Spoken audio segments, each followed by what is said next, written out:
Anyone who's experienced some form of addiction knows how easy it is to come up with excuses to continue the addictive behaviour.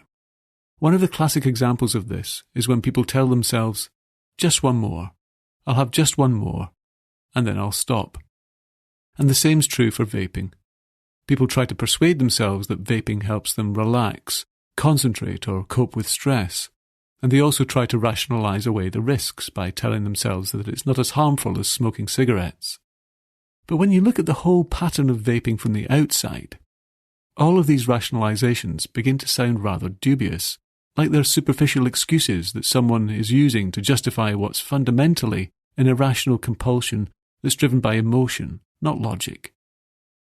Studies into people who have completely given up nicotine in all forms have shown that people actually experience significantly lower stress levels once they've totally freed themselves from their addiction.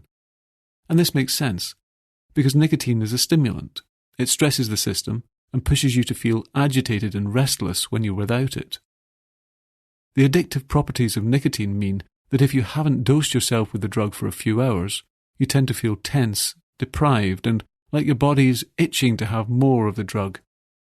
So, by repeatedly dosing yourself with nicotine throughout the day, the sense of relief you experience isn't genuine relaxation at all. It's just the temporary alleviation of an addictive craving, which reinforces the cycle of addiction.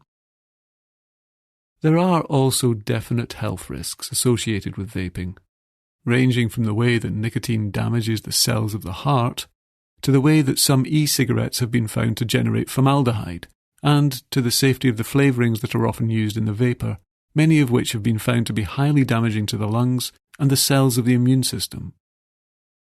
A vaping compulsion also steals away from your psychological well-being. It forces you to feel dependent on a synthetic drug, and much like an abusive partner, it tries to persuade you that you can't relax and enjoy your life without it.